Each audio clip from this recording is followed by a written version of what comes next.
আমি আসলে আপনাদের বক্তব্য শুনতেছিলাম। পূর্ববর্তী এক বক্তা টেলিফোনে আপনাদেরকে মিঠু ভাই যিনি আসলে বলে গেছেন আমাদের কমিউনিটিতে পলিটিশিয়ান খুব দরকার। আসলে আমরা খুব হতাশাজনক আমাদের কোনো লিডার পার্লামেন্টে কমিউনিটির ব্যাপারে আমাদের ইমিগ্রেশন কমিউনিটির ব্যাপারে জোরালো কোনো সোচ্চার বক্তব্য রাখে না। সেজন্য আসলে খুবই হতাশ আমরা। যা হোক আর আমি যে প্রশ্নের জন্য আপনাকে ফোন দিছিলাম, আমি 2009-এ এই দেশে আসছিলাম স্টুডেন্ট ভিসায়। আসার পর আমার কলেজ রিভোক হয়ে যায়। হোম অফিস আমাকে ফার্দার একটা কলেজে ভর্তি হওয়ার জন্য চিঠি দেয়, বাট আনফরচুনেটলি আমার অ্যাড্রেস চেঞ্জ হওয়ার জন্য আমি ওই চিঠিটা পাইনি। না পাওয়ার কারণে আমি ওভারস্টে হয়ে যাই। ওভারস্টে হওয়ার পর আমি রিকনসিডারেশনের জন্য অনেকবার অ্যাপ্লিকেশন করি। 2018-এ আমি ফিউবার অ্যাপ্লাই করি। অ্যাপ্লাই করার পর ফিউবার অ্যাকসেপ্ট হয়, পর আবার হিউম্যান রাইটস এটা রিফিউজ করে দেয়। আমি 2022-তে এসে অ্যাসাইলাম অ্যাপ্লাই করি। অ্যাপ্লাই করার পর 2024-এ আমার অ্যাসাইলামের ইন্টারভিউ হয়। ইন্টারভিউ হওয়ার পরে 1 বছর হয়ে গেছে, আমাকে আপিলে দিছে, কিন্তু এখনো পর্যন্ত কোনো রেজাল্ট পাইনি। আমি এই ক্ষেত্রে একটু জানতে চাচ্ছিলাম, যেহেতু আপিলের 1 বছর হয়ে গেছে, আমি কি ক্ষেত্রে কাজের কোনো রাইট পাবো কিনা বা কোনো রাইটের জন্য অ্যাপ্লাই করতে পারবো কিনা? না, আপনি অ্যাসাইলুম অ্যাপ্লিকেশন 1 বছরের উপরে যদি পেন্ডিং থাকে তাইলে আপনি কাজের পারমিশন পাইবেন, কিন্তু রিফিউজ করে আপিলে গেলে নরমালি আপনি কাজের পারমিশনের জন্য ইনটাইটেল না। সেভ এক্সেপশনাল সার্কামস্ট্যান্সেস, আপনি ওদের পলিসি আছে, আপনি যদি কোনো এক্সেপশনালিটি ক্রাইটেরিয়া ফুলফিল করতে পারেন ওরা কনসিডার করবে, কিন্তু এই ইবলিশ হোম অফিস আপনাকে কনসিডার করবে না। পলিসি আছে কিন্তু করবে না, এটা আবেগের ব্যাপার, কিন্তু হোম অফিস করবে না। এখন আপনি চেষ্টা করে দেখতে পারেন, কিন্তু strictly speaking you do not have permission to work. তারপরে আরেকটা জিনিস, গত 5 বছর ধরে আমি রিপোর্টিং করে আসতেছি পুলিশ স্টেশনে, এবং আমার আসলে 20 বছর হইতে আর মনে হয় 2 বছরের কম সময় বাকি আছে আর কি, 20 ইয়ার্স চলতে। তো এই ক্ষেত্রে আমি কি আমার আপিলটা যখন আপিলে যাবে, হিয়ারিং হবে, তখন কি আপিলটা উইথড্র করতে পারবো? আপনি আপিল উইথড্র করা লাগবে না। আপনি যদি ওই আপিল চলা অবস্থায় যদি আপনার 20 বছর হয়ে যায়, আপনি হোম অফিসের সাথে সেকশন 120 নোটিশ রেজ করবেন এবং কোর্টেরকে ওইটা কপি করবেন এবং ওইটা জাজ কনসিডার করবে। আপনি নতুনভাবে আপনার অ্যাপ্লিকেশন শুরু করার দরকার নাই, এবং ওই রিভিউর সময় ওইটা অনেক সময় আপনার লাক ভালো হইলে হোম অফিস হয়তো কন্টেস্ট না করেও আপনাকে দিয়ে দিতে পারে অন দ্য বেসিস যে তুমি তোমার আপিল উইথড্র করো। সো এট দিস স্টেজ এটা আপনি করিয়েন না, এটা প্রিম্যাচিওর হয়ে যাবে। এবং আমি বলছিলাম ব্রেকের পরে বলবো, বাট আপনার জাস্ট প্রশ্নের উত্তর দিতে আমি শেয়ার করতেছি। আমি আজকে লন্ডনের একটা কোর্টে ছিলাম, ওখানে অনেক ঝামেলার পরে একজন ডিউটি জাজ এসে ওপেনলি সবাইকে বলছেন যে আসলে আগামী বছর এপ্রিল মাস পর্যন্ত তাদের কোর্টে কোনো লিস্টিং নাই। সো উইচ মিন যাদের আপিল আছে নতুনভাবে লজ করতেছেন বা কয়েক মাস আগে করছেন, হয়তো এপ্রিলের পরে আপনারা ডেট পাবেন।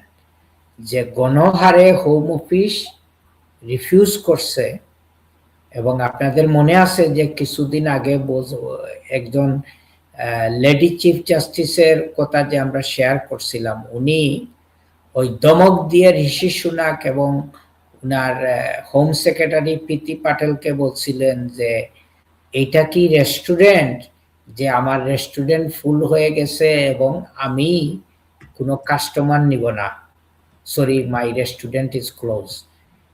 এটা উনি ওইটাই বুঝাইতে চাইছেন যে মানুষের কেস রিফিউজ করলে মানুষের ন্যায় বিচার পাওয়ার একটা আশা থাকে কোর্টে।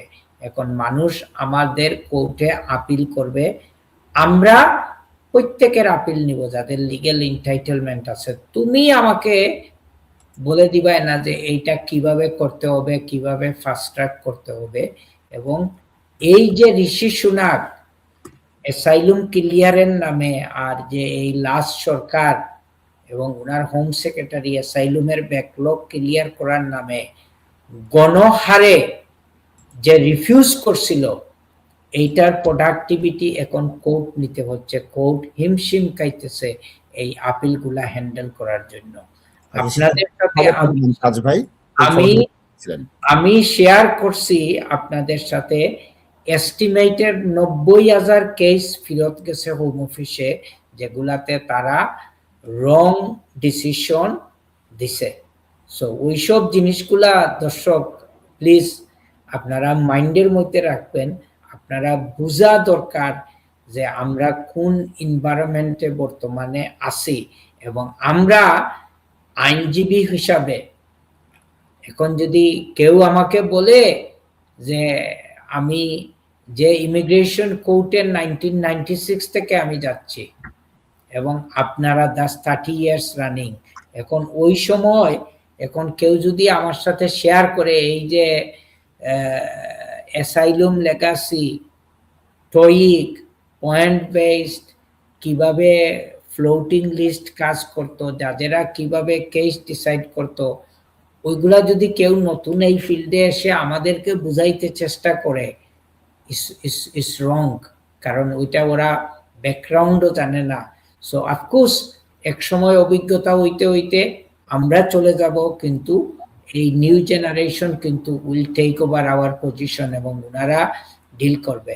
So this is the current state of immigration justice system in United Kingdom. এবং আমি ফার্দার এটা ব্রেকের পরে আরো কিছু এরিয়া আপনাদের সাথে কভার করব। সো প্লিজ আপনারা আননেসেসারি কোনো প্যানিক করবেন না। আপিল করছেন, আপনার লাইফ চলো, নর্মাল লাইফ চালান। আমার ডেট দিচ্ছে না কেন, সলিসিটার এখানে চিঠি লেখে কোনো কিছু অ্যাচিভ করতে পারবে না। Let me just finish with one example. যে ডাক্তার বলবে যে রোগীকে বাসায় নিয়ে যান, আল্লাহর কাছে উনার জন্য দোয়া করেন, উনি যা কিছু ভালো মন্দ খাইতে চায় উনাকে খাওয়ান, উনার কোনো চিকিৎসায় কাজ হবে না, ওই ডাক্তারটা খারাপ, ভালো নাই ওই ডাক্তার। কিন্তু যে ডাক্তার বলবে ভাই 10 লাখ টাকা কালকে জমা দিবাই, আমি সার্জারি করতে হবে, এই করতে হবে, সেই করতে হবে, ওই টেস্ট করতে হবে, this is the best doctor. Result হোক আর না হোক, কিন্তু this is the best doctor.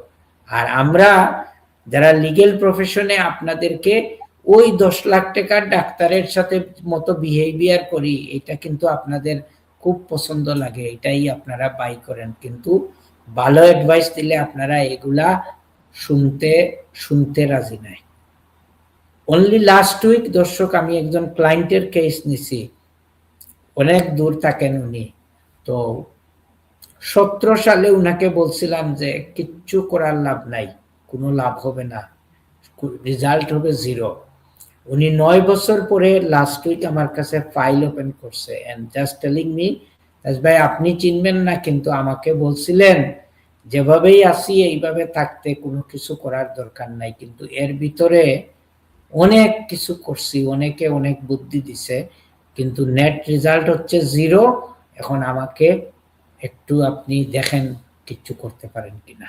So দর্শক প্লিজ আমরা আইনের ভিতর পারলে আপনাদেরকে চেষ্টা করব, কারণ এটাই আমাদের অব্লিগেশন। লাস্ট উইক আমার এক ভাই, আল্লাহ যেন উনাকে সুচিন্তা করার তৌফিক দেন, উনি বলছেন যে আমরা আওয়ামী লীগের দালাল, কিন্তু আমরা কারো দালাল নাই, কারণ আমাদের কাছে একজন মানুষ তার লিগেল প্রবলেম নিয়ে আসলে যদি আইনের ভিতরে তারে হেল্প করতে হয় আমরা হেল্প করব।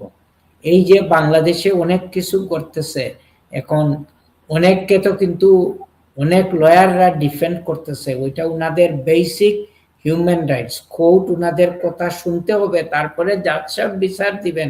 এখন আপনি এই লয়ারকে কিভাবে তিরস্কার করবেন, উনাকে কিভাবে বলবেন যে উনি রং করতেছেন? নাসিব ভাই, দ্যাটস নট মরালি রাইট। এটা তো আমাদের প্রফেশনের সাথে আসে না। আমাদের যে কোড অফ কন্ডাক্ট আছে এখানে বলা হয়েছে আমাদের প্রাইমারি ডিউটি অফ কেয়ার, একজন লোক আমাদের কাছে আসছে, তার বেস্ট ইন্টারেস্ট দেখতে হবে।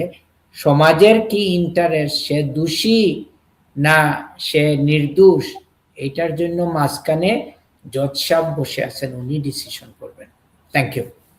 যে দর্শক কল করেছিলেন 2009 সালে ছাত্র হিসেবে দেশে আসছেন, 29 সালে আপনার আইএলআর হবে, মানে 20 ইয়ার্স এর আইএলআর না, 20 ইয়ার্স এর অ্যাপ্লিকেশনের এলিজিবল হবেন আপনি। 25 সালে আপনার অ্যাসাইলাম রিফিউজ হয়েছে, সেটা 29 সাল পর্যন্ত যাবে না। আপনার জন্য সর্বশ্রেষ্ঠ জিনিস হবে 20 ইয়ার্স এর প্রিপারেশনটা নেন, প্রতি বছরের কাগজগুলো তৈরি করেন। যেহেতু স্টুডেন্ট হিসেবে এসেছিলেন, প্রচুর কাগজ আছে, লাস্ট 5 বছর ধরে আপনি করছেন, এই যে রিপোর্ট করছেন, প্লাস প্রচুর রিকনসিডারেশন অ্যাপ্লিকেশন গুলো করেছেন হোম অফিসে, এগুলোকে জোগাড় করেন। সময় হচ্ছে আমাদের বিরতিতে। ওনার নাসিব ভাই, উনি 5 বছর থেকে রিপোর্ট করতেছেন, এটা গুড এক্সাম্পল। এবং আপনাদের মতো যাদের লং ইমিগ্রেশন হিস্ট্রি আছে, নট নেসেসারিলি আপনার 20 বছর যে কমপ্লিট করতে হবে, নট নেসেসারিলি দ্য কেস। এমনও রেকর্ড আছে মানুষ 14-15 বছরের মধ্যেও আপিলে গিয়ে মানুষ পেয়ে গেছে, কারণ ওনাদের কেসের ব্যাকগ্রাউন্ড এক্সেপশনাল, সবকিছু হাইলাইট করা হয়েছে, ওটা যারা ফেভারেবলি কনসিডার করে দিয়ে দিচ্ছেন। Thank you. ধন্যবাদ।